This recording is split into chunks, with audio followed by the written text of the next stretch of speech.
Hi guys, welcome to one more edition of Success Mantra Explains.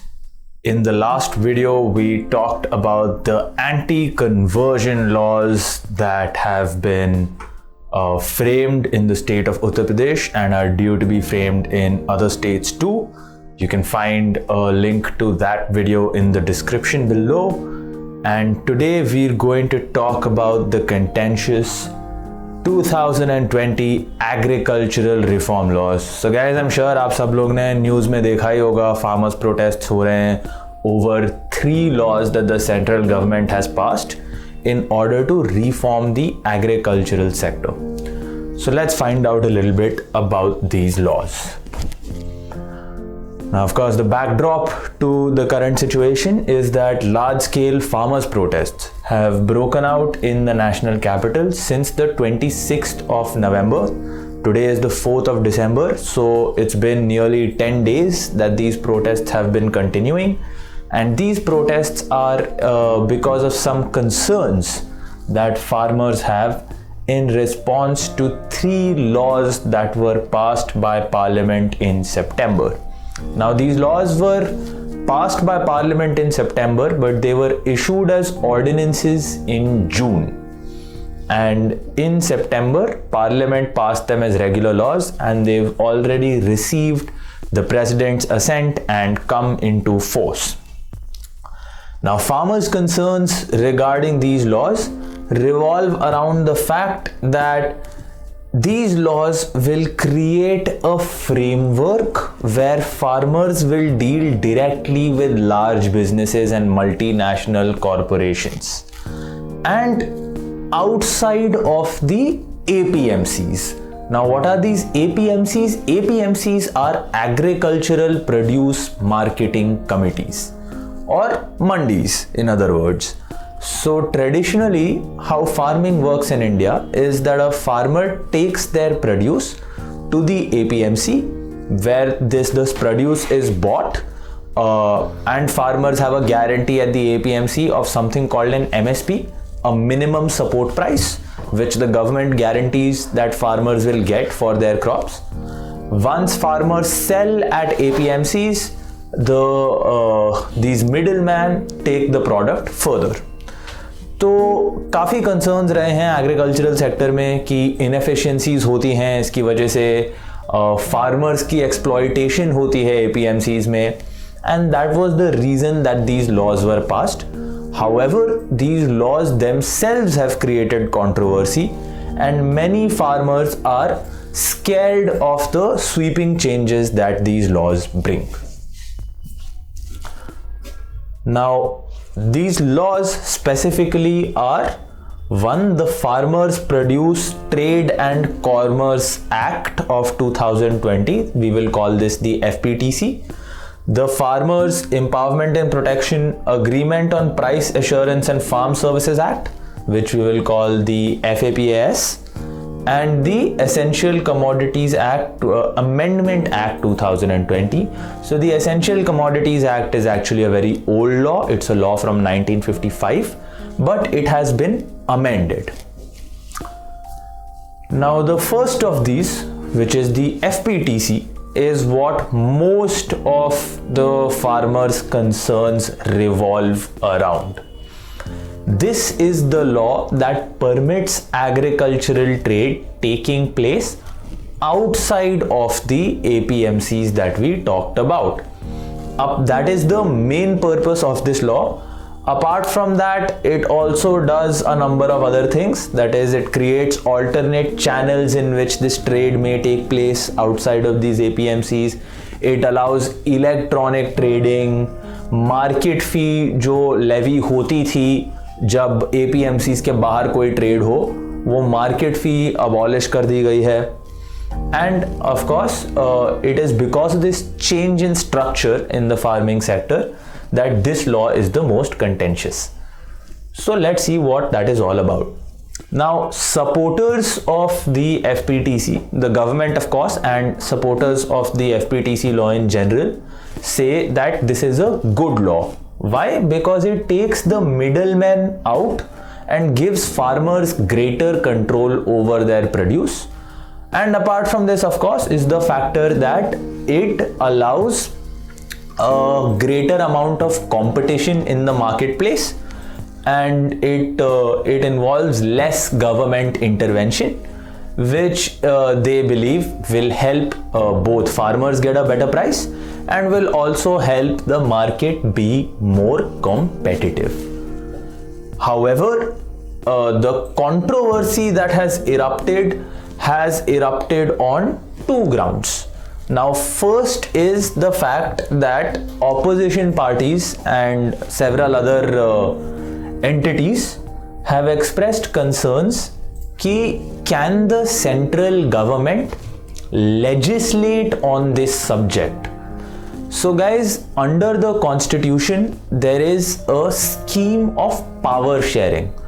कुछ चीज़ें होती हैं वो रिस्पॉन्सिबिलिटी होती हैं सेंट्रल गवर्नमेंट की, कुछ चीज़ें होती हैं वो रिस्पॉन्सिबिलिटी होती है स्टेट गवर्नमेंट की, एंड कुछ चीज़ें होती हैं जहां दोनों सेंटर और स्टेट लेजिस्लेट कर सकती हैं.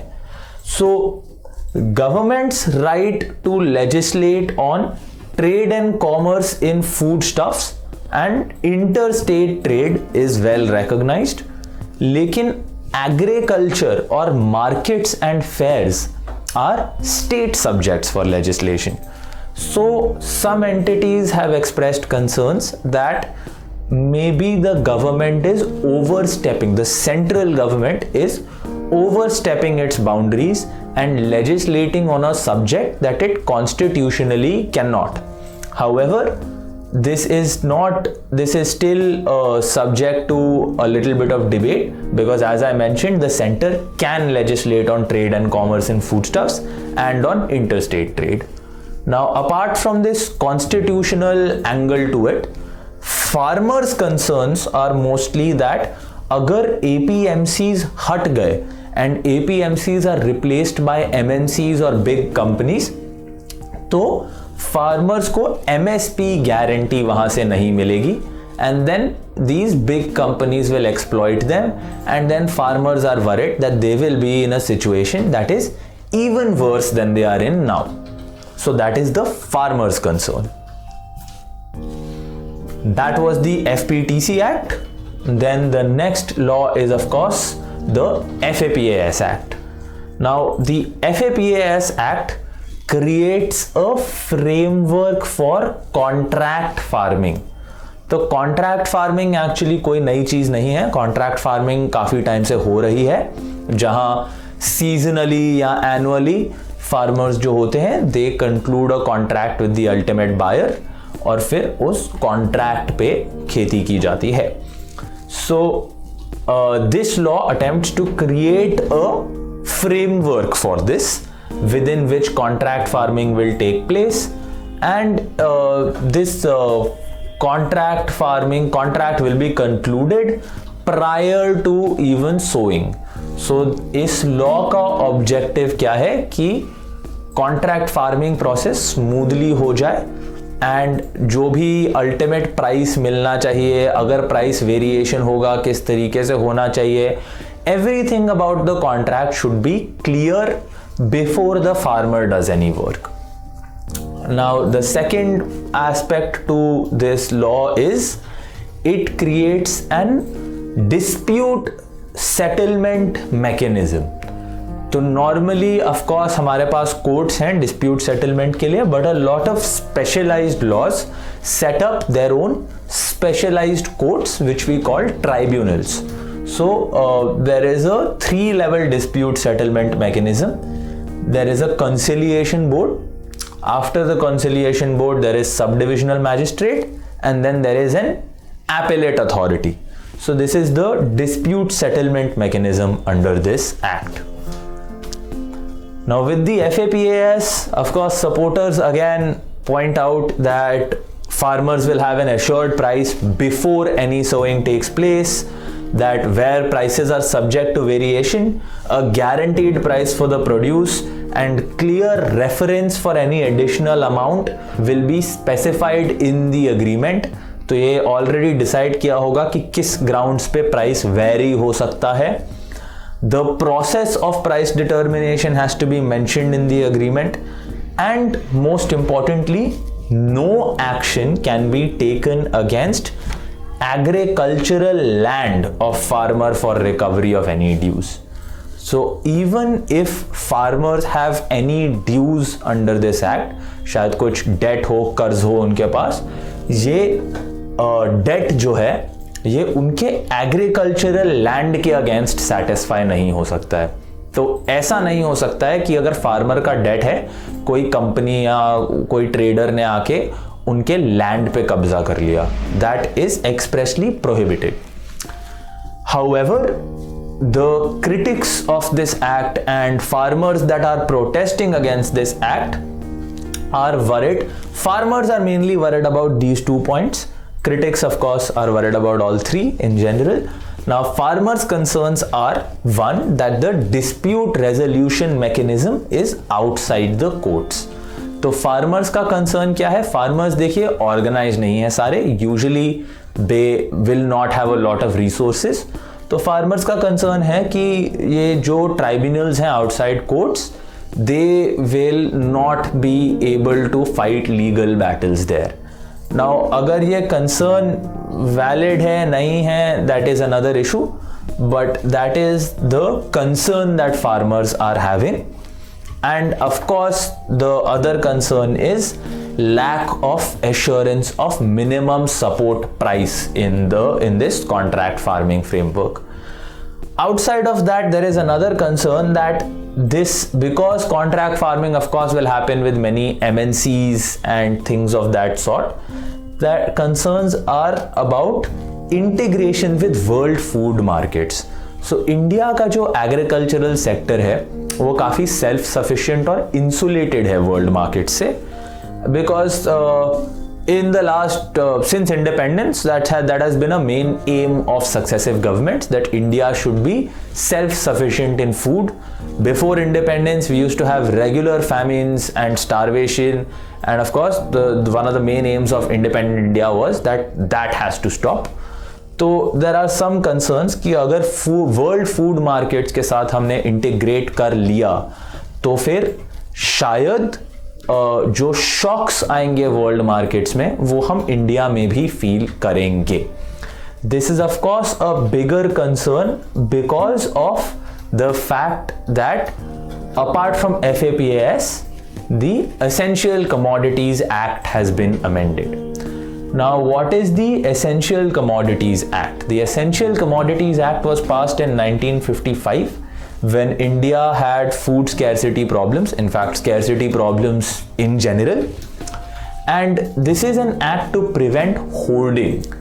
तो मान लीजिए जैसे अगर शॉर्टेज के टाइम पे एक ट्रेडर हो और वो होल्ड करने लग गया, दिस ट्रेडर रिड्यूसेस सप्लाई, और उससे क्या होता है, बेसिक इकोनॉमिक्स है, सप्लाई कम होती है तो प्राइस बढ़ता है. सो इस प्रैक्टिस को कहते हैं होर्डिंग. तो this law was created to ban hoarding और black marketeering. Now in 1955 this was of course very important because India was a net importer of food. Today the scenario is very different.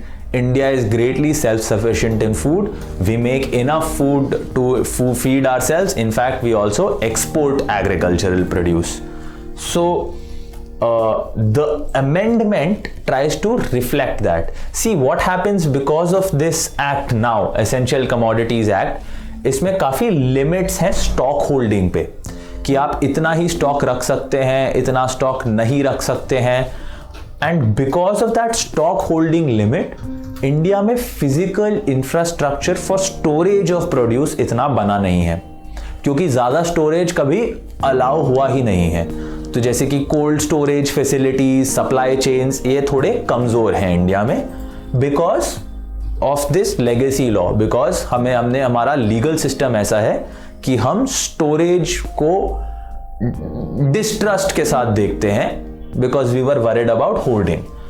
But now we are in a much better economic situation in general than we were in the 50s, 60s or 70s. और अब इतना बड़ा problem ये नहीं है. So now the government believes we can benefit from removing these restrictions. And Basically, to a great degree, what all three of these laws do is that they liberalize the farming sector. They reduce government intervention and open the sector more to market forces. So lastly, this act also says that if there is any stock limit imposition, this stock limit imposition will only happen if there are exceptional circumstances, मान लीजिए national calamities या famine, and there is a surge in prices. So there will be no stock limitation in general. Only जब कोई extraordinary circumstance हुआ जिसकी वजह से prices बढ़ गए हैं, सिर्फ तब stock holding limit डाला जाएगा. तो इस एक्ट के भी pros and cons हैं.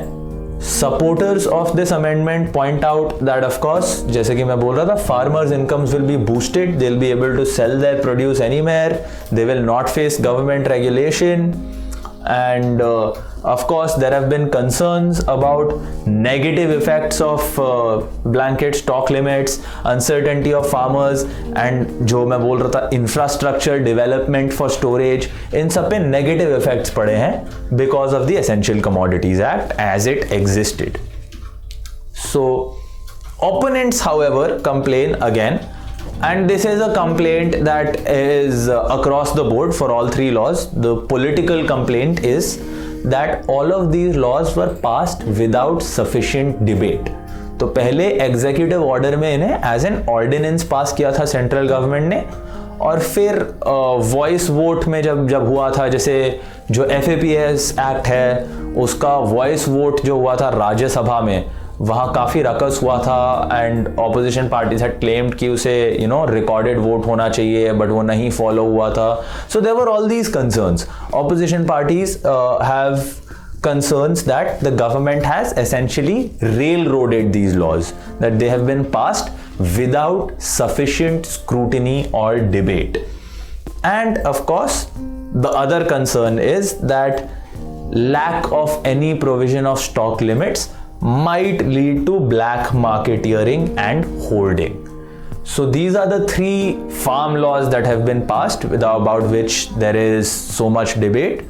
There is the Essential Commodities Act, the FAPAS Act, and of course the FTPC Act. Now most of these concerns revolve around this idea of minimum support price, and therefore most of these concerns revolve around the FTPC Act कि APMCs जो हैं, Agricultural Produce Marketing Committees जो हैं, उनको अगर picture से निकाल दिया तो फार्मर्स को मिनिमम सपोर्ट प्राइस कैसे मिलेगा. However, there are also secondary concerns about the ECA and the FAPAS Act that we have discussed in this video. So I hope all of you guys learned something today. Please like and subscribe if you feel like you benefited at all from this series, and of course hit the bell icon for notifications as and when we upload new videos. And until then, take care and stay safe. Thank you.